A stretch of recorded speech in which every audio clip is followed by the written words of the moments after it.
Previously.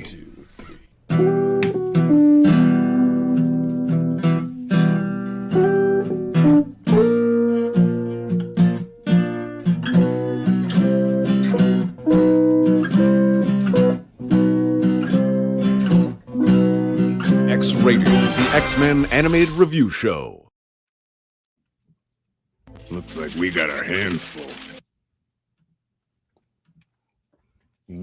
Hello and welcome to X-Rated, the X-Men animated review show where we always have our hands full. Maybe we'll even get lost along the way. Maybe we will. Maybe we will. Maybe we'll get lost on purpose. What do you think, Andre? Well, maybe. I mean, that But guy's who are we? pretty smooth operator.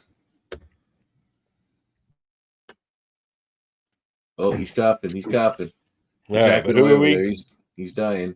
Who's dying over here? He knows just what a girl wants to hear. Coughing sounds. That's what, yes. Well, women want to feel needed. So if you seem like you're dying, then that'll take the bucks.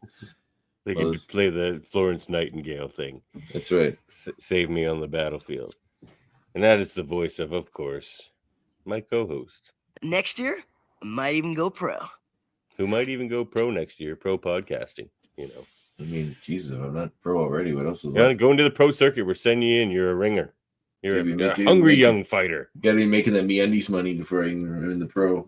Yeah. Cash for mattress. Sponsorship somewhere. Actually, those are data references. I haven't heard of MeUndies ad on a podcast for a while. Everyone has undies now. I guess so. The undies supply has been filled. Everyone's got them. We'll need them again till next. Everyone's got their undies. Yeah. But it's Mag Mondre over there. That's right. Hot stuff coming through. That's right. Yeah. Hot stuff coming through. Hot stuff coming through for those steel workers. The whole steel industry's gate. Haven't you heard? I know. How's it going, Andre? Not too bad, man. How about you? Oh, You hurt your back, you were telling me? I'm in excruciating pain, but I'm here. Yeah, Evan, you got to keep your body in shape, man. As you get older, I know. it's going to get worse. Well, pretty soon you're going to have teenagers jumping all over your back every day, and then you're going to be fucked. I get out of shape in winter because I'm seasonal. What are you lifting? A few sandbags here and there? Come on, that's not a workout. Yeah. I'm kidding. I'm sure it's heavy work you do. I just do weird shit. Sometimes I'll hang upside down with a chainsaw to cut a branch off or something. Like, I don't know. What are you, like a monkey? Like, that can't be safe. Kind of. I'm pretty good in a tree. Yeah. Are you? Kind of like a monkey. Yeah. I'm a little concerned about you now that you're saying things like this. Davin just falls out of a tree face first into a chainsaw because his prehensile toes didn't work the way they're supposed to for that one time. Prehensile. No, I wish I had prehensile feet or a tail even. I just have to wrap my legs around it. But oh well, It's not, you can't do that with a bad back. No, I'm well. You know what? Hanging upside down from a tree is really good for the back. You just stretch it all out. Mm-hmm. Let the discs decompress a little. Mm-hmm. Good times. Can't wait. Winter is here right now, but spring is on the horizon. I think we're deep into it, my friend. The groundhog said otherwise. The groundhog. Oh, was the groundhog nice? No, 45 more days of winter. Interesting. Friggin' groundhogs. Like, get it right. He only got one job, groundhog. Shubenacadie Sam, I'm talking to you. I'm sure he's got more than one job. Probably secure food for his groundhog family. Lodgings.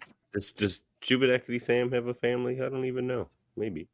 I assume they keep them at gunpoint so that he'll continue to do the job for them every year. I suppose they gotta make him work somehow. Yeah. You want to see your family again, Shubenacadie Sam. You want to see Chippy again. You're gonna do it. Well, this has gotten dark. Let's talk about X-Men, should we? Yeah. Well, hold on. Cats are fighting. What's going on? Hey. Oh, there they go. Who's fighting? Proto, Let's see. Frodo, you have a wobbly disease. You shouldn't be scrapping with Oh, anyone. that does not stop. He's getting big too.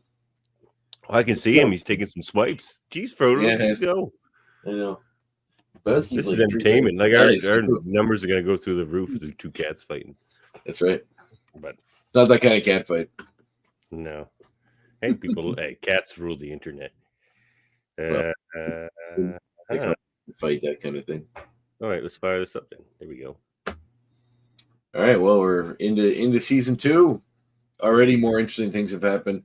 More interesting things. Okay. At first, I thought more interesting things were happening, and then more interesting things were undone. So. Yeah, yes, but no, some interesting more remain, but some is undone. Well, at first I was like, "Oh, this is quite a shakeup. This is cool. This is going to change the direction of everything." And then they're like, "No, back to the way it was." And I was like, "Well, we'll talk about it when we get there." But even still, I am way more excited about this series going forward, even just from this episode. It already feels different from season 1 in a lot of good ways. So. People keep telling us, they're like, you guys just wait. Like even Hanif said, he's just like, I don't know, this Evolution might be better than TAS for me. Isn't that what he said? You know, we're like, what? He's like, wait. I'd have to see some amazing shit for that to. I'm not saying it's going to be that good, but you know, I can see some things developing here. All right. Well, we start season 1 or season 2, episode 1, Growing Pains with watching a soccer game. Oh, wait, I forgot about our banners. Welcome to X-Rated, the X-Men Anime Review Show, X-Rated Evolution. We are your hosts, Devin and Andre, and we are here to review X-Men Evolution Season 2, Episode 1, Growing Pains, written by Sidney Clark and Steve Granat, and directed by friend of the show, Frank Poor. Or... if you want to just, mix things up a little bit, we could review Growing Pains. Man, look at that. Look at the mullet of that kid on the end there. It's pretty good. So what do you think? Beloved Canadian review this Robin Thicke there. Alan Thicke. Sorry, Robin Thicke's his kid. Yes, Alan Thicke. And then the rest, nobody cares about the rest. Kirk Cameron. Who got into a little controversy saying he likes to have sex to his kids' music. People thought that was weird. Kirk Cameron said that? Or no, Alan Thicke said, because isn't his son like a singer or something? Yeah, he sang the song Blurred Lines. Blurred Lines. Da-na-na-na-na. That was like the thing that made him. But then they got sued for it ripping off some other song. Canadian legend Alan Thicke. Good old Kirk Cameron there to the left. Yep. Really just let's since we're not doing the casting game tonight, let's cast the cast of Growing Pains. No, we're not doing that. No. One of the priorities is definitely Nightcrawler. Look at that face. That's a Nightcrawler face. Fair enough. Kirk Cameron is Reverend Stryker. You know what? Alan Thicke kind of looks like Colossus. Look at him. He's got like that square jaw. He can play Colossus. Emma Frost there to his right. Sure. Rogue, and he's holding on to maybe. Yep, Rogue there, and the little girl can be, like one of those young ones that Morrison brought in, like No Girl. Cuckoos. One of the cuckoos. Sure. Having one of them is kind of weird. 4 other ones hanging around. That's just the actress who plays all the cuckoos. That's right. They're all. We'll talk about that later. That was a little spoiler alert. What was that you were? Oh, what was that? Well, what is that? What was that? It's going. All right. So we got a little footy playing, little footy. Little footy.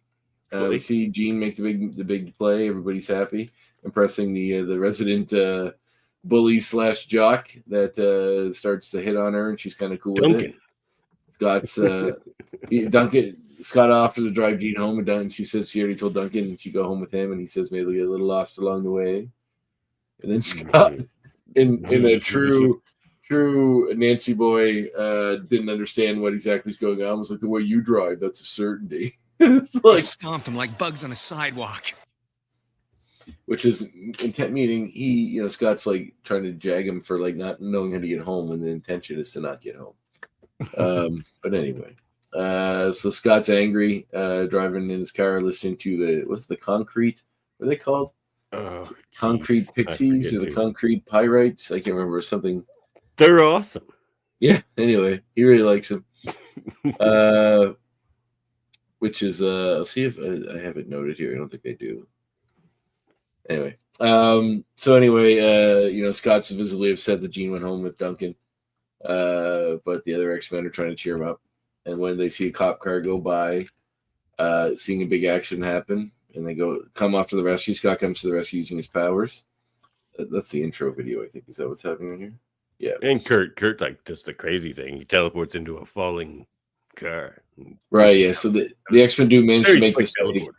However, the news do capture Scott's red beam stopping the car. The students are really good with their powers. Like, yeah, they're X-Men. They're trained. And they're getting better. Like, I guess we're getting a bit ahead of it. So we had the intro there. This is the accident happens. They crash through the wall. Oh, Rafael Navarro here says, for me, this is my favorite version of the X-Men. Yeah, good, Rafael. Hope you're enjoying the show. I'm looking forward to see where it goes, I gotta say. Like season 1 was it's a slow burn. In the finale, I had some issues with of season 1, but I'm excited about this episode and what's coming. You mean Magneto-apocalypse? Magnopolis, yeah. Magnopolis is like I like Magnopolis. That's good. That's good. Yeah. So he'll be back, and we'll see. Maybe he'll change his tune a little bit. And he says he does. So. X-Men make the save, and then cut to the X-Men. Here we go. See all kinds of X-Men characters. Here we go. Cameos. And this doesn't get erased. So it's like stuff to be excited about. You know, this doesn't get mind wiped at the end. So we see, I believe, Sunspot. I'm not sure who that is. Who's that? That's Wolfsbane. Oh, that makes sense. You have the hair. Wolfsbane, Sunspot. See Bobby Drake. Bobby's there. Bobby Drake. Magma. I think that's that's Boom Boom, right? Yeah. Boom Boom's playing some trickery on Jubilee. Magma, yes. Who has the what's your face? Oh, and there's Cannonball there. Cannonball. Yeah, Jubilee. And Jubilee, Magma, and this is a new character just for the show. I had to look up who this guy was. His name's Berserker. Oh, yeah, really? Like, is he supposed to be? I was like, is he supposed to be Chamber with a lower jaw still intact, or like this Rusty, or like one of those characters? But so this season would have came out after the movie, right? This season, you would think so. This is 2001. So this episode came out September 29th. Because the Jubilee that makes a cameo in X-Men 1 looks very much like this Jubilee. Like the long straight hair and the yellow jacket. Anyway, so like my theory about that Berserker guy, I don't know what he even does, but the way there's this little throwy energy fight later, it looks like he's throwing fire or something. I feel like every time they include Iceman, they just feel like they need a fire guy. His name is Ray. His name is Ray Crisp. Yeah, see, I think he's gonna be a fire guy. Ray Crisp. He can generate, absorb, and manipulate the electrical energy around him. Okay, so he's like an electricity guy. Electrokinesis. He can overload machinery, cause them to overheat and explode. He can redirect lightning. Okay, so he's like Electro or something. Kind of. Raphael goes on to say this version of Wolverine does not have his favorite voice. I prefer to OG. Look, you can't beat Cal Dodd. He is Wolverine. I mean, he's got the voice. Oh, he wants to know our thoughts on Evolution's version of Mystique. She's good. She's like, I'll have to look it up, but I think she does the voice of the character. She's in this episode playing a different character. Oh, okay. And if it's the same, no, she's still Mystique, but she's in the guise of another person. And in this episode? Yeah. That's not revealed to us. Do you just know that already because you looked ahead? Yes. Okay. Well, that's not fair, Devin. Well, like I had a theory. I had to look it up. I was looking up this Berserker guy, and then I'm like, oh wait, well, so who was that other person? And there you have it. So she's doing different voices if that's the case. If the voice actress, like she does her Mystique voice, it's very like it's a good voice, but like this other character she's playing, if it's the same voice actress, is quite a bit different. But I still think the intonation's there. I think it's the same voice actress. But we'll talk about that when we get there, or maybe I'll save it for the next point. We'll see. Yeah, I'll say make that next point. Yeah, Wolverine makes a mention. But to answer the question, Andre, won't you answer the question? What do you think of this Mystique? She's fine. She's certainly the most overarching villain of season 1. It's the one you see the most and has the most interaction with everybody. I know they do crazy things with her. I know they do a lot more with her in the next season. They haven't upgraded her powers. Oh yeah. So it'll be interesting. Jack Mystique now. I kind of liked her Jack Mystique look. That look doesn't carry over. Just look that way when we see her next, apparently, as I mentioned in the last episode. Oh, that was it for the Jack Mystique. Yeah. Oh, wow. You got it. Just kind of like toned down. Well, she's a shapeshifter. She just probably didn't like the She look like whatever she wants. Yeah, exactly. That's funny. Yes. So, yeah, Wolverine comments that all these new students are coming in, they're going to need more buildings. They don't have enough staff. Blah blah blah. We see Rogue come into the. They're fixing that in 2 episodes' time. The staffing issue. Okay, mate. How about we just experience the show as we experience it? I'm not. You're giving us all these spoilers. You're like, oh, these people are coming in. This is being dealt with. Mystique's we already know Mystique's a character here in the show now. That's the entirety of what I know. That's more than you should have revealed, sir. More than you should have revealed. Well, whatever. There's more teachers coming. They had to. What's Wolverine teaching? Gym. He's not the gym teacher. Oh, I don't know. You asked. I guessed. Why? What does he teach? I don't know, but I know he's not the gym teacher. Okay. How do you, because you know who the gym teacher is? Yeah. Because you looked it up? Because it's the character I know that's coming, yeah. Oh, my God. Okay. It's all I know. That's it. Let's just have Davin explain the next season to us right now. And then we won't have That's all I know. No, go ahead. Tell us everything that happened. Well, I don't know anymore. Mm-hmm. So I'm done. So anyway, there's a news story about a red blast stopping the car from falling. Professor X intuits that is Cyclops. So the team arrives back home and they're, accused by the senior staff about their activities. Scott says that he's having a hard time dealing with them not using their powers to help people or being out in the open about them. I think I might have that kind of stuff. What's the harm in letting people know? Because many of these same people are simply not ready to embrace the fact that mutants walk the earth. He breaks it right down, just like they don't want us to exist at all. Well, he's like, they don't even. Or they may not, he says. He doesn't even know how they're going to react because nobody knows. Which is an interesting place to set this series in a way. Like we were wondering how much mutants were known in the broader world. That answers it there. And that's kind of an interesting place to put it because at some point there's going to be the big reveal. We thought we saw it here, but anyway, we'll get there. Yeah. So anyway, but they seem to know about each other. Yeah. Well, I mean, I guess the ones that are under the guise of mentors like Charles and Magneto or Mystique are probably telling what's going on. Yeah, it is kind of strange. They do seem to know about each other fairly easily. We'll see how that plays out. Yeah. So see, Havoc catching a wave and then having a video chat with Scott. This is way before Zoom and Facebook Facebook chat and all those things with video. So that's how I know that this episode came out in September 29th, 2001, because I had to look it up for that reason. I'm like, wait a minute, what year was this? Because this looks like some pretty sweet video chat. And this would have been like back in like ICQ days. Like, I don't know how many. Yeah. I guess this did not exist. At least not up here, not up in Nova Scotia. We didn't have nothing like this in 2001. Nope. But there's some great animation. If you can just go forward a couple frames, it'll probably be there. Yeah, see, they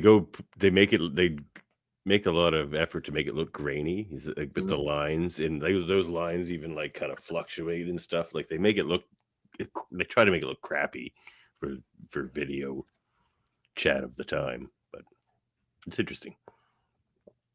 Yeah, no, it's not bad, but basically, Havoc is not ready to tell the world that he's a mutant.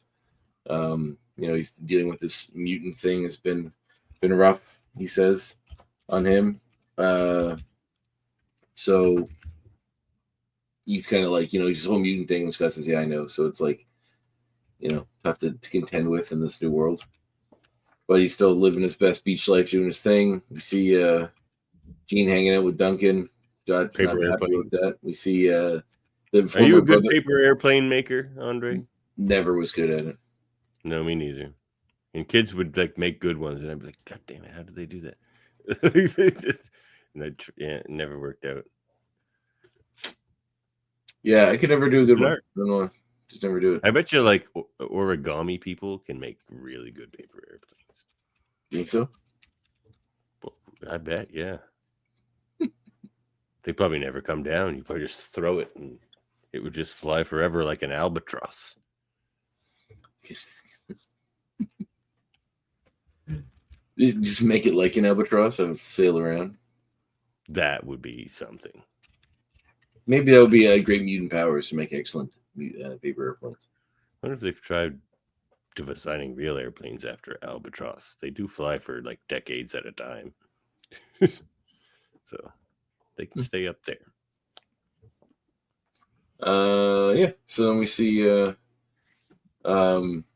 former Brotherhood, getting upset with having to hide their powers as well. They don't We want to see do it. Rogue getting into a flirtatious exchange with this new character, purple hair. You found this flirtatious? I thought so. Did you?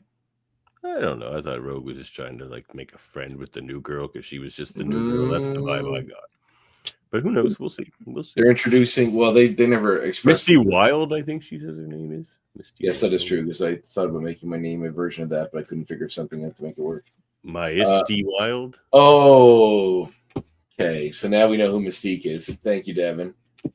Thank you, Davin. I wouldn't have known that before now, but now I guessed it just because we have a new character that's hanging around with everybody. Of course, it's her. She came immediately back to the school as a British chick. It's pretty funny.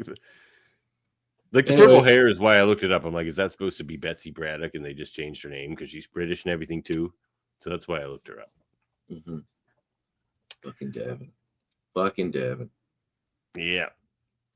So we meet the new principal, whose name is Kelly. Principal Skelly.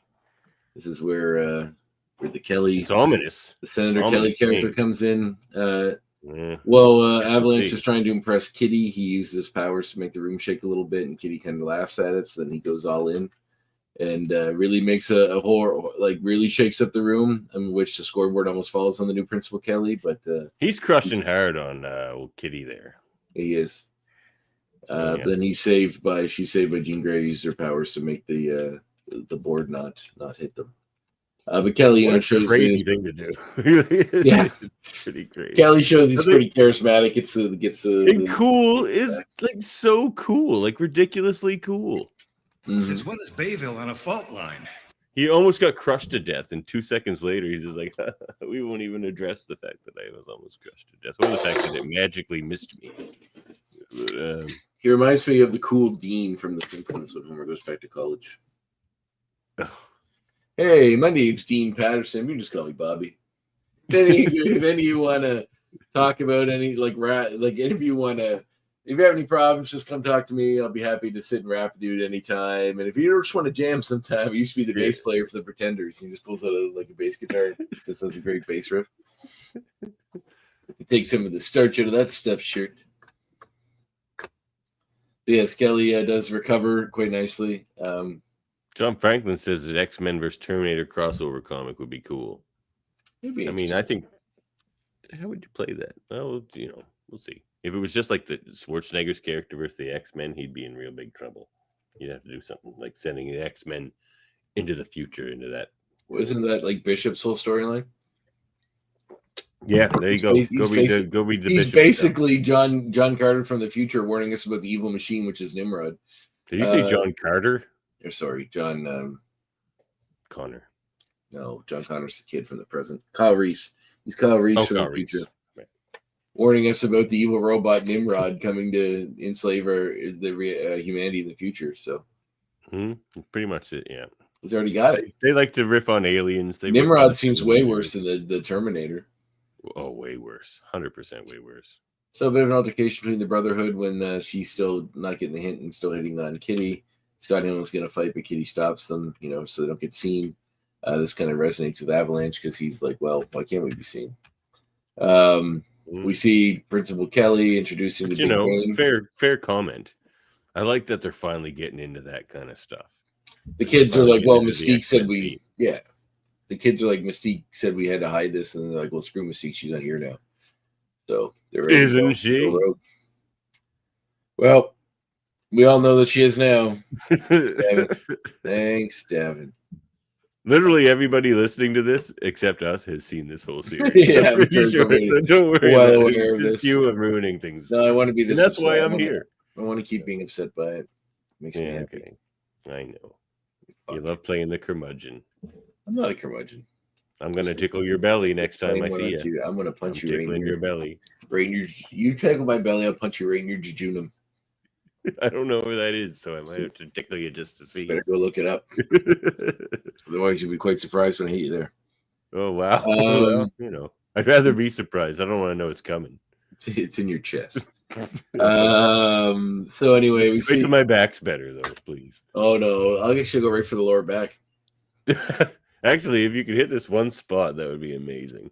I was doing deadlifts today at the gym, so if you want to. Maybe we'll just I'll challenge you to a deadlift contest and see how well you fare. Oh, I'll surprise you. No, I'm sure you'd be strong enough, but it'll probably fuck up your back worse.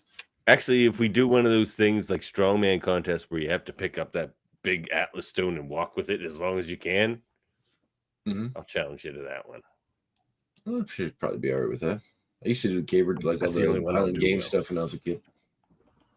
Oh, did you? Oh, I'm in trouble. You ever did the caber toss? I sure did. Can you flip the caber? Oh, I can flip the caber. Oh yeah. I might be in trouble in this Atlas stones. We'll see how it goes. So we see the Brotherhood work together to, basically the others aren't sure about it, but Avalanche tells them this time we should tell the world who we are. For some reason, Charles is here to watch this, look at this game. I got that. This is good. Right. My name's Lance. I also call myself Avalanche because I'm a mutant. I got so excited when he said that. I got so excited. It was like my heart started to beat faster. My jaw probably hit the floor. I was like, oh, this series just went next level. Like I was so excited. I almost messaged you. I'm like, no, I'm gonna see how this plays out. That's right. Me and Toad and Bob and Quicksilver here, we're all mutants. Or indifferent. What you might call I can't freaks. believe he's doing this. Yeah, I call my friend Blob. What of it? What of it? But man, Avalanche is kind of an interesting character. This is definitely the best Avalanche version because he doesn't usually get much to do. But no, that's like Avalanche the main character almost. They're pretty like he was only in one episode as a henchman on the original series. He showed up in the background more times at least. Yeah, but he's only once. Been just the one time he had speaking. Yeah, so in the bar.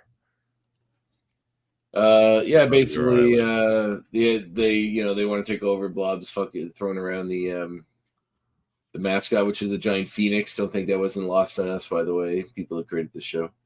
So then the X-Men come to the safety. Kelly calls the police. There's a big fight between the X-Men and the Brotherhood. To which I got one more of these. This is a good one. There's lots of mutants at Bayville High. Scott Summers over there, he's one, and so's Jean Grey, your big soccer star, and most of their pals over at the Xavier Institute, which is kind of a school for weirdo mutant nerds. Nerds. It's like not only am I gonna like come out of the closet, if you will, for my own personal reasons. I'm gonna out everybody else. Like you guys just like now they just became the Brotherhood of Evil Mutants in that moment. Like I was so excited. Yeah, it was cool. It's a nice moment. Watch your hand there. Nightcrawler. He's watching it. He's watching. Right, He's being very careful. So there's a big showdown between the Brotherhood of the Mutants. Storm shows up and gets involved too. Storm says like, what are we gonna do? Everyone knows now. Professor X says, well, I can use my power to stop it. She says that's too much even for you. But he tries anyhow. It manages to wipe all of their minds, except when he just trying to wipe Kelly's, he has a bit of a like not a stroke, but some kind of pass out because he overextended his powers. So he comes to. We find out that it worked. Nobody remembers, but on all the tape that was being recorded was some kind of magnetic interference happened and caused the tape not to record anything. So it makes him ponder if Magneto might still live, which of course we all can assume he does. And if he had a part in this to play, I guess time will tell. Oh, excuse me. So we record these late in our time zone. Yes, we do. And there's at least one yawn every episode. I've been but working we're not all day, and I still have work to do. So much work to do. And and then, but he says he's not 100% sure that he passed out before he could finish Kelly, so he can't be sure that Kelly was completely wiped, and that some lingering suspicions about mutants might still be in there. And then we get this ominous shot of him looking out the window. Yeah, those things like that are never perfect. Like, there's definitely going to be people who just remember more than others, or like have vague intuitions or feelings. Well, I know somebody mentioned that the world finds out that they're all mutants eventually, and I thought this was it. And I was like, oh, cool. This is shaking it up. This is where we get it. Like, I actually said, I might even said this out loud to myself while watching this. I'm like, they're going to have to mind wipe everybody. Like, they're going to have to mind wipe everybody, or this series just went crazy, and I love it. But they did. Yeah, I would have much rather just go crazy. The good thing about that, though, I hope, is that, like, you can't keep going to that barrel. Like, so hopefully that's the last mind wipe. You know? They can't just have him keep doing that. So Raphael says Lance is a combination of Richter and Avalanche from the comics, from what he remembers from another podcast. Interesting. They take the two characters with the same powers. Champion. In kind of what? Wendy Richter, former WWE Women's Champion. Is that who he's talking about? I don't know who that is. Maybe. All right. Andy Richter, former Wendy Richter. Oh yeah, Andy Richter. Yes. Conan O'Brien? I believe it's Andy's sister. Yeah, well, probably.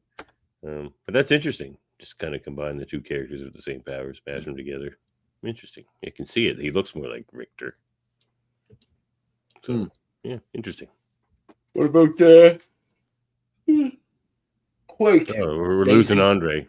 Daisy Quake. We're losing Meg Mondre over there. Meg Mondre. And he's fucking tired, dude.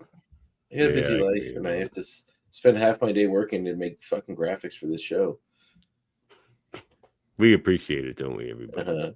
And then if I don't do it right away, I get several messages from Devin immediately after I ask him where right away. He says I was impatient. I'm like, dude, I waited till 3 hours before the show to message you about 3 hours. No, it wasn't 3 hours. It was way before that. Normally, it would be days before, like when I. It was yesterday, and then I didn't do it yesterday because I wasn't home. And then today, I'm doing all this work I got to catch up on. I get a message in the middle of the day. Like, where's my graphic? Hey man, I got to my family, and I got like no free time because I have 2 kids. We make this shit happen. Neither of us have time for any of you. No, I'm just kidding. That's right. That's right. No. Yeah. Thanks for joining us, everybody. Yeah. It's a good time. Good time. So let's rate this one, shall we? I suppose we should do that. All right, here's our ratings from 1 to X. This one is my favorite one of the series so far by a pretty significant. Even with the mind wipe, it would have been insane without the mind wipe. But even with it, like the introduction of all the new characters. That's one thing we've been complaining about too. And like through those new characters, that'll make a bigger world too, because they'll all have their little stories that connect to a bigger part of the world. So that's good. 9.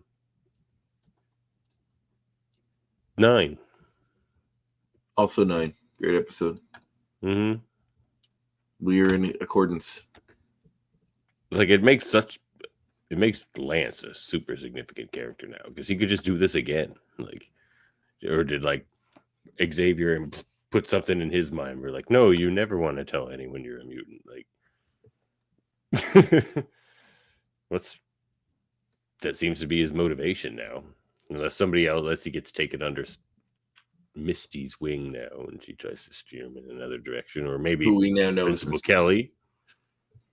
Like, so you think he's going to become like a mutant hater or something? Like, well, he's supposed to be Senator Kelly. I'm assuming he's a stand-in. I don't know. For Is he? Kelly. Well, I call him Kelly. If it's not, it's ominous. I agree, but I'm interested to see. I assume he's such a nice fella. He was so jovial. How can he be a mutant hating monster? I assume he is a stand-in for Senator Kelly. Well, that would be disappointing because he seems maybe so he's like nice. a brother or something. I don't know. Terrible. I'll be very disappointed. Now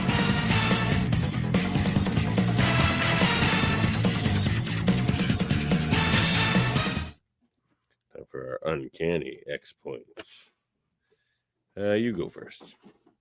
Whoa, kitty noises. Oh no, cat noises. A cardboard box in here. They're gonna freak out. That's a very big cardboard box. Miles, hold it together, man. We're ahead of my point here. Damn, where'd it go? Dun, dun, dun. Oh, yes. Unlike in all other X-Men productions, Principal Kelly's first name is Edward instead of Robert, as he is normally known as Robert Kelly when he is Senator Kelly. So whether he's a different Kelly, I think it's obviously supposed to be the same-ish character done in this show. He's not a senator. If his name was Principal Robert Kelly, for sure he would be. Devin, come on. Why would they call him Kelly otherwise? Well, I'm just saying there's a little bit of question there. If it was Principal Robert Kelly, I'd be like, yep, he's gonna like start persecuting this mutant students. And I mean, the whole episode is tinged to make you think that he's probably going to start. So maybe we'll see. This is, do you know more because where'd you go? Why is the guy from Star Trek on here? Hold on. Jesus. Anyway, yes. So I totally believe that this is supposed to be Senator Robert Kelly. An analog for him, just given a different name. This time he is Edward Kelly. I'm back, baby. All right. That happened last podcast I did too. My mic seems to be like glitching. It's always something. Well, it only took us 6 years to get the noise figured out, so maybe we'll figure this one out sooner than later. Mm-hmm. All right, you're next up. All right. Well, what's my first one here?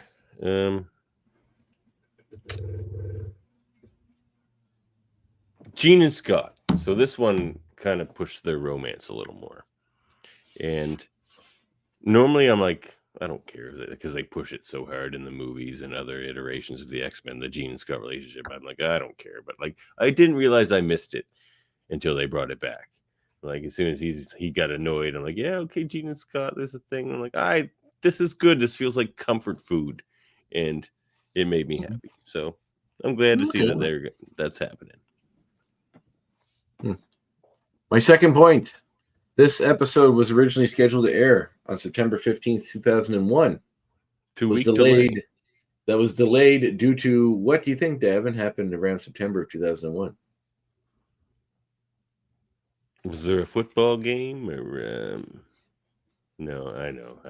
A day that shall live in infamy. Yes, I know where I was at the moment. That was Pearl Harbor, but yes, due to the events of September 11th attacks, 3 scenes were cut from this episode, which is also part of my point.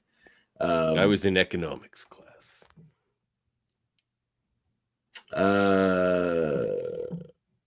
Yes. So, I'm not sure why particular these events were, but these particular scenes, but due to events of it, 3 scenes were cut from the episode. Jean Grey telekinetically destroying Principal Kelly's cell phone when he tries to call the police, I believe. Rogue getting crushed by bleachers, and Lance and Kitty rescue scene, which was in this version. They were despite being pulled from the release, the deleted scenes were included in the international and the DVD releases. So I'm guessing that's the version I have and I watched. So yeah, I'm not sure why those particular ones were troublesome in the events of what was going on, but it was a chaotic time. It was. A lot of things got changed for that reason. Like in different media. Mm-hmm. All right. Well, my next. Remember that tone deaf Spider-Man comic they put out when that happened? The black covered issue where all the heroes are like helping out in New York during 9/11. Did you found that tone deaf? Did it get flack for that? Like for being tone deaf? I don't know if it did at the time, but I don't know. I remember I thought was it like to raise money for anything or something? No, like that? Like I don't know. It was just an issue. It was just an issue, you know. The thing that I thought was funny about it was like there are villains helping out too, and at one point you see Doctor Doom with tears in his eyes. Oh, the Doctor Doom sheds a tear thing. Yeah. Is that from? No, that's like I'm not like I don't know if I need the real world in getting into my comics world that much. I like when they. If it happened in Latveria in Doom shed a tear, maybe. I mean, this guy's tried to destroy the world several times. Why, why would this? Or other like Kingpin and like Juggernaut and other people are having. I know there's like Kingpin's very New York character, but it doesn't matter. Regardless, it just seemed very like. I remember I did a book report on it in school, and I remember the time I was a kid. Dude, and I thought, cried. Can you believe it? And your teacher's like, "What?" Well, I was like, it was like 2000. I was like a young teenager, or not a young teenager. I guess 2000. 2001. I would have been 11. So 11 or 12. So it's like, what? Yeah, no, that's all right. I would have been. I was in grade 11 at the time. Sorry, I would have been in grade 11, meaning I heard 10, Yeah, 10 or 11. So meaning I would have been 16, 15, 16. Yeah. I remember thinking it was like this really touching thing, and I like about how they made this nice, comic, and then my teacher like made a comment about, she's like, I think it was like I put like a fitting tribute or something, and then she put like a question mark beside it, and I didn't realize till I got older and came across that I think she agreed, and the more I thought about it, I'm like, not so much, but hey, whatever. I did a book report on professional wrestling once. Nice. What book did you read? And a speech. Was it a wrestler's autobiography you read or something? No, it was different times. In elementary school in grade 6, I did a speech on professional wrestling in a contest. I didn't win, but I made it to the finals. That's good. And I did a book report in like grade 7. No. Yeah, grade 8. Something like that. I was big into it back in those days. Now I have a sore back, so I can't watch professional wrestling. Mm-hmm. Interesting. Are you watching the Rumble this weekend, or did they tell me there was a Rumble? It was last weekend. Oh. It was Saturday. I watched part of it. I haven't finished it yet. I was actually emceeing a Brazilian Jiu-Jitsu event. I was the really announcing people that came down for their matches and stuff. I was going to say, do you have any expertise in Brazilian Jiu-Jitsu? No, I'm just announcing. The announcing portion is very similar to the wrestling portion, which I'm very familiar with, obviously. Was it like a contest where, somebody wins in a medal or something at the end? Or? No, the main event was the first, I think, Brazilian Jiu-Jitsu youth main event. There were kids in this. It was like 10-year-olds. It was like it was a mixture of like young kids and adults. So it was kind of cool. Although like one guy, adults fighting kids, they disgust me. I'm not.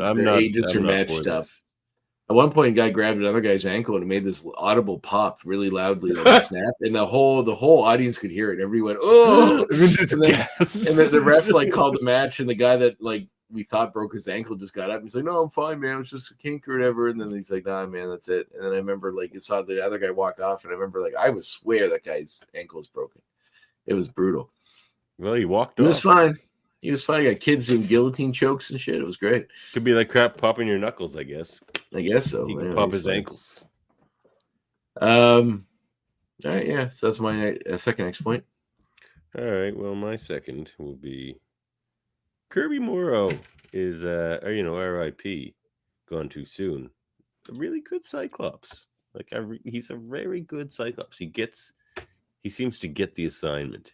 Like he's not trying to play Cyclops as like a nerd or a dick. Like I like James Marsden, but he didn't quite get the assignment, and that's probably Bryan Singer's fault. Maybe not Brian Marsden's fault. But like Cyclops is kind of cool, but like still very much the wanting to impress Xavier and be the Boy Scout in a way as well. But he's also like in a bit of a rebel too. He gets it. There's some complexities there, and he's pulling it off. I like this Cyclops. Cool. Yeah, he's cool. I like him too. All right, for my next point, you have to share my screen. Okay. This episode's the first appearance of this character. Who do you think this is, Devin? Quentin Guire. Nope. No. If I told you his name, Weber Torque, would that help? Weber Torque. He sits behind Kitty during the school assembly. And you Weber see him when Torque. Lance and him are. No. Weber Torque. That's not a name that rings a bell, actually, which is odd. Okay. Weber Torque. Who is it? He's Arcade. Weber Torque is Arcade's name. I don't know if that's his name in the show. The Weber Torque's his name in the show. I don't know if that's his name in the comics, but he is the Arcade. Arcade is at the school? Oh, no, at the regular school, not the mutant school. But yes, he's a student at the regular Bayview school. Oh, wow.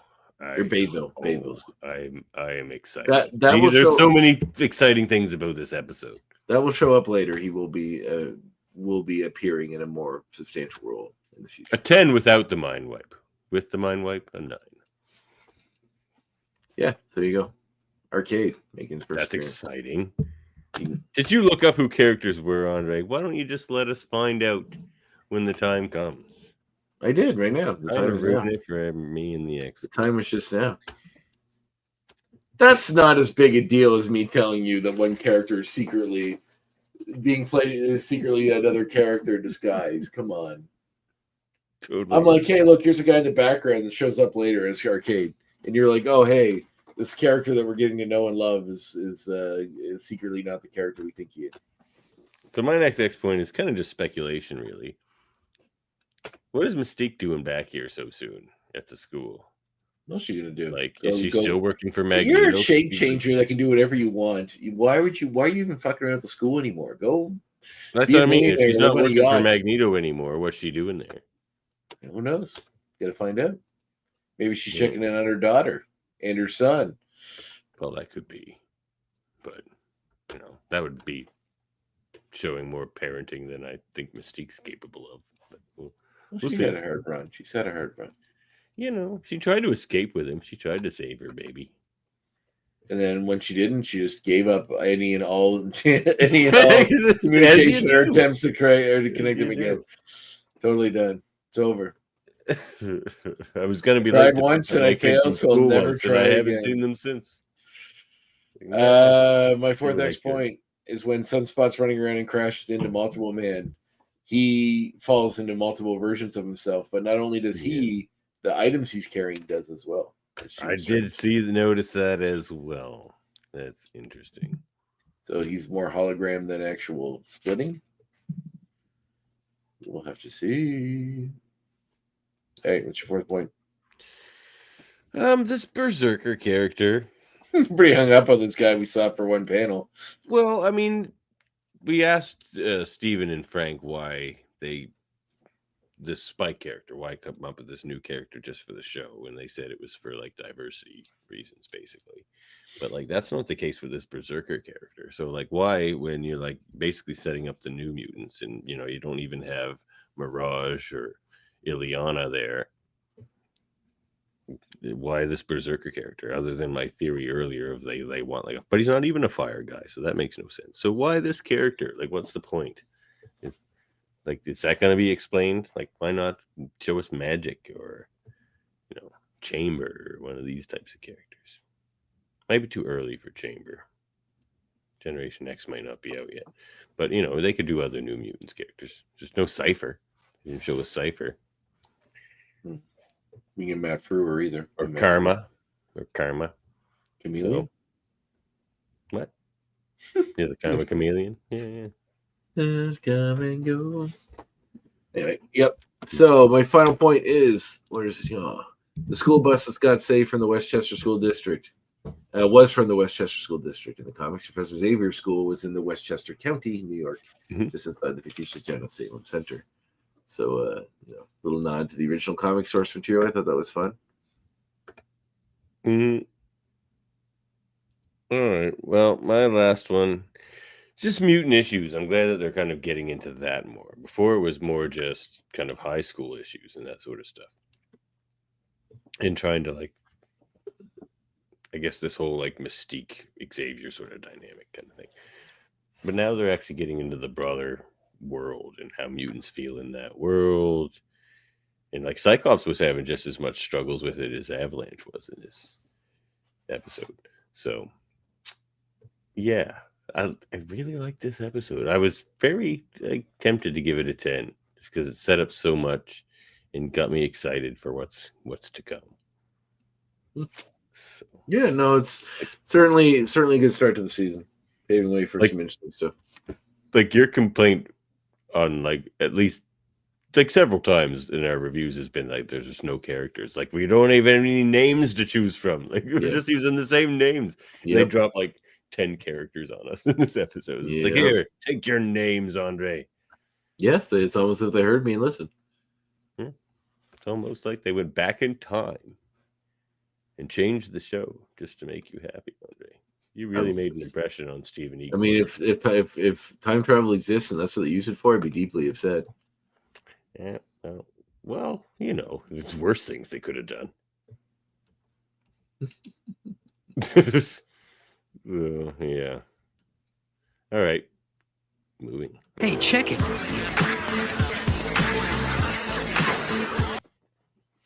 Hey, check it. This is our comic reminiscences and recommendations segment. You go first, Andre.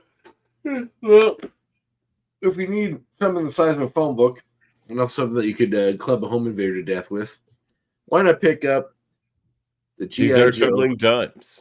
The G.I. Joe compendium of all of Larry Hama's run in the original Marvel G.I. Joe series. This is part one. Are you a G.I. Joe guy or more just a Hama guy? I'm a Larry Hama fan, but more of a Hama guy. But I did love these comics when I was a kid. I mean, interested to read them again. Yeah, I had some of the toys. I mean, this comic really was way better than it had any right to be. Making a comic based on silent issue in there, the one with Snake and Storm Shadow of the big fight. Yeah, that's the legendary issue. But this is a huge volume that is insanely thick. This is only volume 1. Make it 2. I think there's 4 of them that encompass the entire run of this. Yeah. Once they're all out, this is only the first one. But this is issues 1 to 50. The 50 issues of the GI. 50 issues in there? Yes, there is. That's too many. That's and too it's many on, for one book. And the print is the fun newsprint, the it's not just glossy. I miss newsprint, man. Yeah, it's nice. So it's cool, man. It's got some really cool. Newsprint. Does it smell like? Does it smell good? Oh yeah. A little musty in the right way. Newsprint, so good. Newsprint. Yeah, no, kids it's great. Today, if you're listening, newsprint. So this is a hell of a. I think it was I think it wasn't that expensive. Well, yeah, it's about $100, but it's insane. 50 comics for $100 is pretty good. Yeah, that's 50 cents an issue if I did my math right. So, well worth it. Read that, and then club a home invader to death with it. You didn't do your math right. I did not. No. $2 an issue. There you go. It's tired. I'm tired and better than that. Well, you know what? I was having trouble thinking of a recommendation, so I'm probably just going to do one I did before, which is Hope I didn't unplug anything right there.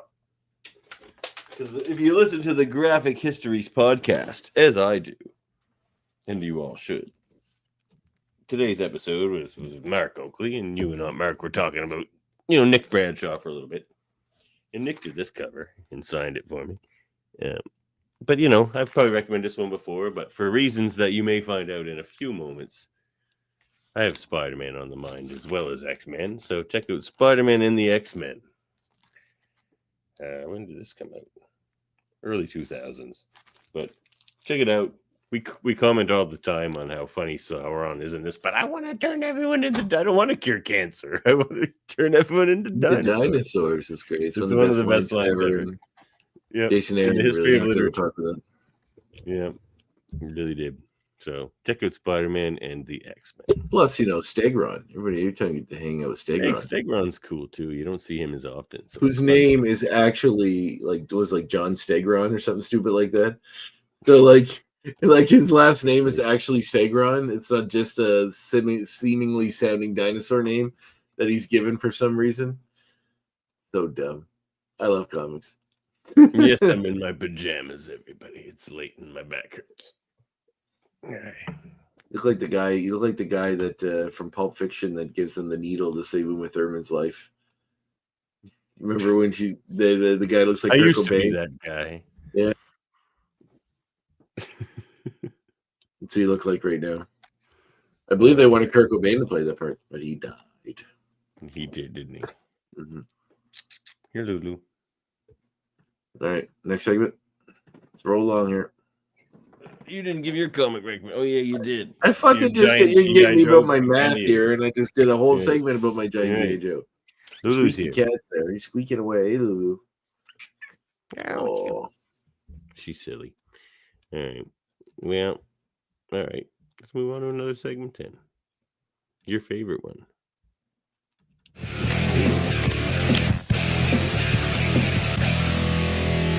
But I like movies. Which is fine. You know what? It's not fine. It's not? Oh, no. Nope. Why is it fine? Because you just want to talk about them all Which the is time. fine. All right. I want to tell you about, I'm going to suggest a movie about a character who does see evil, perceives to see evil creatures disguised as regular humans wandering around, like these mutants are seemingly perceived by some humans when it's revealed that they're mutants. This particular character only has one method of being able to see them, and that's by wearing a pair of sunglasses. That is, they live. Dun, dun, dun, are they mutants? They're not mutants. No, they're aliens, but still, Yeah, it aliens. talks about a threat hiding amongst regular humanity without regular humanity knowing it. I'm almost out of bubble gum. Someday. Okay, so you're here to kick ass and chew bubble gum? Yep. And I'm all out of bubble gum. A line that was like Girl's version of that. I'm here to eat nuts and kick butts, and we're almost out of nuts. I like that. That's really good. Yeah, no, man, it's fun. It's a great movie. Watch it again. John Carpenter's the man. Just go watch it. Just go watch it and enjoy and love. Keith David's great in it. And the rowdy one himself, Roderick Dooms. Roddy Piper, that's right. Yeah. Good recommendation. Good recommendation. What did I watch? I tried to I keep watched it on Gladiator 2 yesterday. It sucks. Yeah, it wasn't great. It just sucks is hard, but it's okay. But it's very similar to the original. And the stuff they retconned to make it more connected to the original is really dumb. Like them retconning that the kid was his son the whole time is really dumb.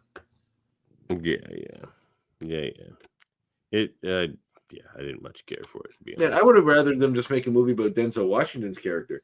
His story was way more interesting. They should have shown his story to where that would have been way more interesting. Yeah. It would have been a gladiator story because he was a gladiator at one point, and he could have done all that.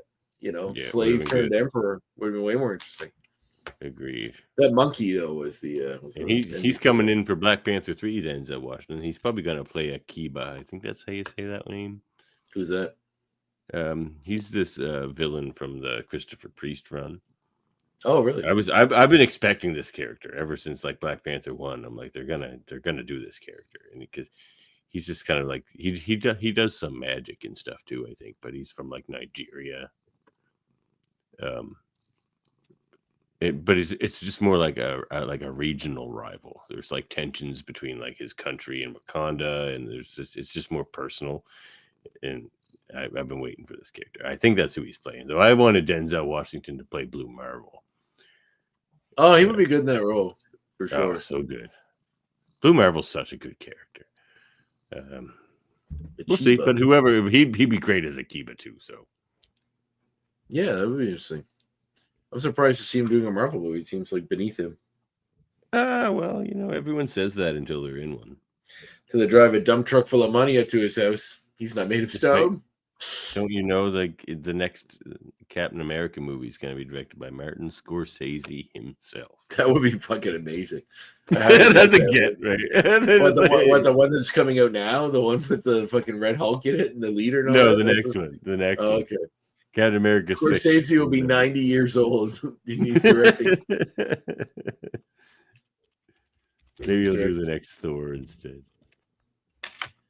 He is, how old is Scorsese? He is 82 years old. Yeah, he'll do it. Speaking of which, he mentioned recently his favorite movie from 2024 was a movie called I Saw the TV Glow. Which, if you haven't seen it, it's a very odd little movie, but it's interesting. I don't think you would like it, but I think there are people out there that would. It's sort of about. Doesn't have mutants or spaceships, Devin. Get out of here. It's sort of about nostalgia, about like remembering the TV shows that you loved and maybe them not being as good as you remember them as a kid. It's sort of about a life not realized. It's sort of like the whole that I might enjoy. The whole thing, it's very slow. The whole thing's like an allegory for, I think, like not coming out or living your true self as a life, and repressing those things in any form, I guess. I think the filmmaker that made it is transgendered, so it's probably related to the themes of the story. But it's very interesting and very low budget. But they do some really cool stuff with it. So anyway, there's an extra recommendation for you. Interesting. Well, you know what? We're going to give the casting a rest for a few weeks, I think, and try something else on here. What? I'm Peter Parker. How about you?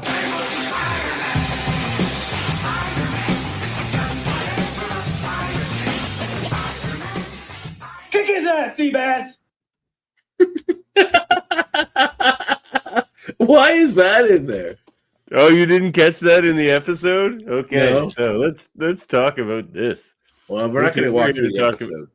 No, we're not. We're just going to chat about it for a minute. This is our little mini review in our new segment called Webheads, as you can see from the great graphic there. Yeah, because we may be mutant lovers, but we are also webheads. Huge Spider-Man fans. Mm-hmm. Andre and I have a Spider-Man tattoo. There you have it. And if I've considered making a Spider-Man thing my first tattoo many times, and I've always never done it. There it is. I hear a baby crying. I can kind of hear it too. Really? Oh no. No, not really. Just a little bit. Well, so we're here to talk about the first episode of your Friendly Neighborhood Spider-Man, entitled Amazing Fantasy. Good name. Opening thoughts? What do you think? I didn't hate it. I liked it. It was fine. It didn't blow me away though. Did it blow you away? Were you like super happy with it? I'm super happy with aspects of it. Did the story of the first episode blow me away? No. I mean, it was just kind of the origin story. It's interesting that they kind of made it like a symbiote spider, it would seem. Yes, and also going to have some connection to the queuing into. I mean, this can't be in continuity with the MCU. No, it's not. It's a different universe, they've said. So, I mean, I would just like. Cumberbatch is strange, though. Yeah, that's fine. Is Tom Holland Spider-Man in this too? No, it's the Hudson Thames, I think his name is. He's the guy who plays Spider-Man in the What Ifs as well. Oh, okay. Why not just... Sorry, 1 second. I gotta... God, come on. Remind me later. Start planning for my Windows 10 end of support screen. Like, why can't we just... Like, we already have a realistic Spider-Man that's, you know, going to college or going to high school and like dealing with all these problems. Why do we need to just do that again, slightly different on a TV show? Why can't we just do a Spider-Man show? Like, just do it like Spider-Man 88 or 90, whatever, but like a modern version of it.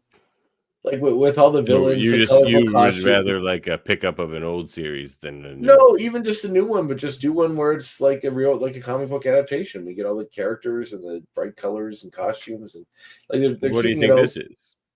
like a down to earth, more ultimate version of it, where it's like dealing with this high school life. It's just like the X-Men cartoon we're watching. It's like It's like more about evolution. You think this is Spider-Man evolution? Yes, it 100% is.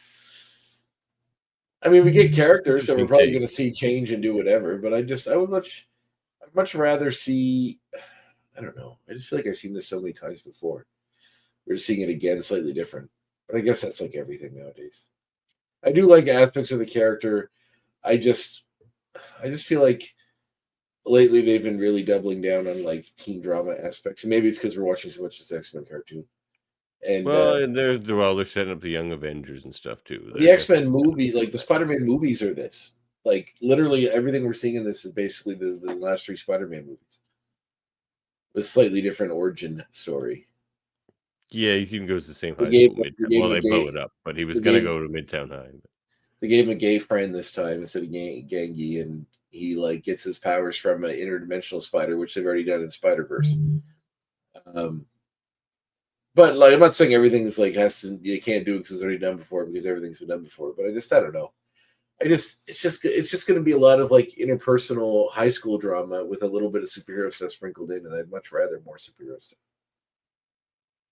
See, I think it's going to be more superhero-y than you think. I mean, in the very first opening episode, we get Doctor Strange, a symbiote monster, like Nico Minoru. I don't know. I think this thing's going to get pretty crazy and be a lot of the superhero stuff you're looking for. I don't think this like prototype costume is going to last very long. Like maybe another episode. Well, I know it's in the next episode, but like I think that's going to disappear soon. There's already been teases of like a white suit, like the old Fantastic Four suit. But like he's in the Fantastic Foundation or whatever. Yeah. Future Foundation. I like the animation. I like this comic style quite a bit. I like that Norman Osborn's cornrows make sense now. I think I like this more than you do. Oh, for sure. I don't hate it. It's fine. I see your points. I don't hate it. I don't hate it at all. It's fine. We have seen like high school Spider-Man a lot of times. Oh wait, is his friend the girl from Runaways?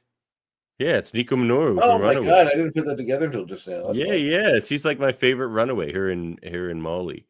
So I was excited. I'm like, it's gonna be Peter and like Nico, because it's always Nico. It's interesting who they make as friends. Like there was that Spider-Man series where it was like him and Power Man and Iron Fist and White Tiger. Oh, the Ultimate Spider-Man. Which I love that series, but I'm like, that's an interesting friend group choice. This one is very interesting. Start to it. His friend group, Nico Minoru. I'm sure she's a witch. She's wearing a weird thing around her neck. So Doctor Strange is not Benedict Cumberbatch. Oh, it's not. It's Robin Atkin Downs is his name. Oh, okay. I thought he did it because he did it in What If. But oh wow! Just looking at the guest list of actors, Phil Lamar's in there somewhere. Well, Charlie Cox is Daredevil, isn't it? Yes. And well, way to skip ahead and ruin the series for us. Yeah, that's right. Now we know Daredevil's in the series. It feels horrible. I can't believe I did that to you. Hugh Dancy is so sorry. who I love. I hope you like it. Dose Your Own Medicine. Hugh Dancy, who I love from Hannibal, the TV show. He's Otto Octavius, which is great. Oh, we get Otto. Stop spoiling stuff. This is too much. Tony Stark and Iron Man's in it. I was not. What I did was not nearly this bad. Guess who does the voice? You, sir, are a monster. Guess who does the voice for Wilson Fisk and the Kingpin? And Vincent D'Onofrio. Vincent D'Onofrio, the guy who plays Wilson Fisk and the Kingpin, live action. Yeah, Thaddeus Thunderbolt Ross is in this. Would you stop? Hey, the Scorpion's in here too. It's great. Oh my god! All right, I'm ending the show. Hey, Big E is in this from the WWE. They don't say what his role is, but that's cool. I don't even know who that is. From the New Day? I guess you haven't watched it in a long time. What? My God. All right, well, there's some cool stuff here. I mean, there's lots to come out of it. I just want to see him fight some more supervillains. And it sounds like we may be getting that as we go along. See, so I think you're going to get the series you want. And I like the animation. I like this portrayal of Peter. Like they showed that he was, he had this heroic instinct before he even had the suit on. Oh, there's cool people in here. But you stop. You're ruining the series for yourself. Shut up. I'm just going to tell you all these villains that are showing up. This is changing my opinion of it. No, come on. We got Speed Demon, who I don't know if I've ever seen in a cartoon before. No, we haven't. Chameleon, obviously. The Tarantula. We haven't seen him very often. Tarantula. I love him. I hope he's super Hispanic. That'd be awesome. The Unicorn. He will be. Donovan. Benjamin Donovan, Big Ben. Matt Gargan. Yeah, we had some cool ones in here. I'm telling you, this is going to be the Spider-Man series you want. It's a character called Butane. That's a new one. And it looks like they gender swapped Kirk Connors. He's a woman now. Carla. Yeah, Connors. we saw him in this episode. Oh, right, yes. Oh, and Amadeus Cho was in in here the too. Second episode. I'm not sure. Yeah, we saw Cho as well. It's in that group of students. Yeah, it's cool. Yeah, maybe it'll turn around. I want to. I'm telling you, it's going to be wacky. Sure, it'll be fun. The first episode didn't blow me away, but that doesn't mean I won't like the others. Yeah, I would give. Well, let's rate this episode. You waiting for me? 7. Yeah. I'll give this episode an 8. But I'm excited. I think the series is going to be pretty good, actually. Yeah, I mean, I love Spider-Man. Anything Spider-Man's great. So exactly. I would very much like to see a continuation of the old cartoon, though. That'd be nice. I know there's talks of it. It'd be cool. There's talks. There's talks. Talks. We'll be there. We'll be there when it happens. They say. It's saying at Webheads. Money talks and what walks. Bullshit. What do you think of the animation? I love the animation. It's pretty cool. Cool. And they even did do cells at times too. They really do the comic book thing. I feel like I read somewhere that Norman Osborn was supposed to be a black character. He was just colored wrong. Yeah. And they ran with it. I've heard that too. And that again makes the cornrows make sense. Yeah, like I said, I'm not 100% sure that's it. They just assume this wealthy businessman, of course, he's white. The colors. Yeah. What was the 60s? Yeah. Oh, geez. No, but it's cool. And yeah, the big reveal at the end with, I like Coleman Domingo a lot. In fact, if they told me they cast him as a live action Norman Osborn, I'd be super happy with that too. So, although I know Matthew McConaughey's been batted around, as mentioned several times as a live action Norman Osborn. That's interesting. It'd be interesting. It'd be different, which isn't necessarily a bad thing. Yeah. All right. I'm gonna get you there. I'm gonna get you there, Spider-Man. I used to make fun of all the time how what was the movie he was in? The Dark Tower.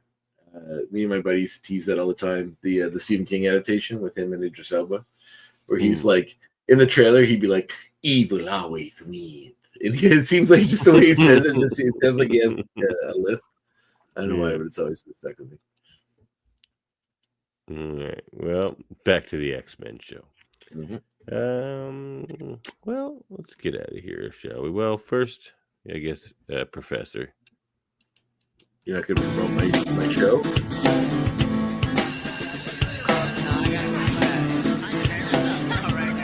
Wait! You're forgetting your homework! You're not promoting your show, my other shows? Oh, sure. What's the homework first? Watch the second episode of this series, the second episode of X-Men Evolution. That Season would be 2. Power Surge, episode 2 of Season season 2, 2. everybody. Power Surge. Power Surge. It's going to be about that Berserker character? Maybe. No, Probably. Jean Grey. Oh, okay. Well, is the Phoenix showing up? I don't think so. I don't know if that actually happens in this series. Does it happen in the series? Yeah, I don't know. It'd be good if it didn't, just to give it a rest. Well, we saw the Phoenix in this episode, didn't we? We saw the Flaming Eagle. That's true. Uh-huh. Maybe that's it. They just give it this one little nod and like never speak of it again. Never speak of it again. We will never discuss this. That's really fun. Y'all wanted the Phoenix again, didn't you? Well, you're not getting it. We know what you want. Oh, you're not fucking getting it. Just like dangling in front of your face. You know you want it. You ain't getting it, motherfuckers. The Graphic Histories Podcast. Hey, new episode dropped, as Devin mentioned, with Mark Oakley. Part 1 dropped today. Part 2 drops next Monday. And then after that, we have my chat with Jason Strutz, who's a pretty cool little comic creator. He makes some really cool stuff. He's got a Kickstarter coming out soon. And we get into he used to be a graphic designer. I used to work in a sign shop. Our lives are very parallel as far as how we've come. He, of course, is doing some really cool web comics and doing some cool Kickstarter stuff. So check all that out. He lives on a very notorious mountain in Nova Scotia. Ooh. Oh, that was Mark. So I was talking with Drew, Jason. Oh. The episode. Mark does, yes, live on a notorious. I meant to bring that up, but I didn't during the interview. It's not known for the nicest reasons. No. And the conversation's already going, well, as we went. So, but yeah, Nova Scotia has a sordid past at times. I mean, every place does. But there's a particular family that grew up in North Mountain that South Mountain. South Mountain. Let's just say they didn't go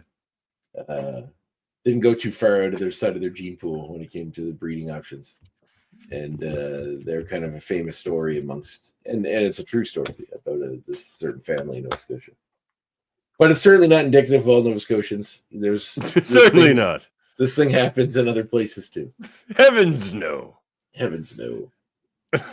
But like, if you YouTube and like watch, you ever watched any of the clips of that? Like on no, YouTube, there was a a news story where people go big talk to them book and stuff about it. Like, oh, it's scary, man. It's like a book, and in the back of it's like their whole family tree. Like, yeah. Well, those of you who don't know, they're called the Goalers. You can go look them up. On South Mountain is just called Goaler Mountain in Nova Scotia. That's what I knew it as. There's a particularly disturbing clip of it wasn't like fucking horror movie shit where they're like murdering people or anything.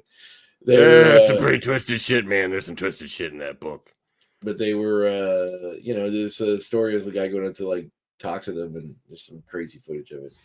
It's nuts. Anyway, what a weird way to end this episode.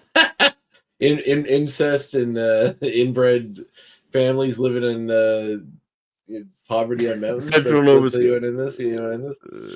Yeah. Well. Goodbye. Yeah, everyone played really well today. Yeah, did we? Catch you next time. I think we did pretty good. Next time. We're taking off. You riding or walking?